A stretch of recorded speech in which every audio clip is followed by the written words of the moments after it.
गावी जाण्याचा आनंद एकीकडे आणि किचन साफ करण्याचा कंटाळा एकीकडे. तुमच्याकडे पण असंच होतं का? कमेंट सेक्शनमध्ये नक्की सांगा. गावाला निघण्यापूर्वी किचन एकदम चकाचक पाहिजे. परत आल्यावर त्रास नको म्हणून आधीच आवरून घेतलेलं बरं. तुम्ही पण अशाच पद्धतीने काम करतात का? माझ्यासोबत नक्की शेअर करा. गावी जायला माझ्याकडे फक्त 2 दिवस बाकी आहेत. त्याआधी मी किचनची अशा प्रकारे साफसफाई करून घेते. अजून बॅकपॅकिंग वगैरे सर्व काही बाकी आहे. सर्वच कामं राहिलेली आहेत, पण म्हटलं किचन आवरलेला बरा. कारण गावी आपण जेव्हा जातो ना, तेव्हा घरामध्ये कॉकरोच वगैरे हेच खूप जास्त प्रमाणात होऊन जातं.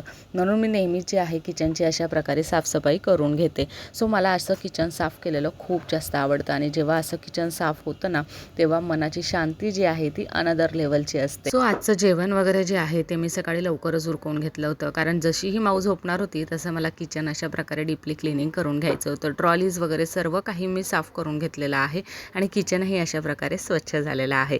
Thank you so much for watching. Bye bye.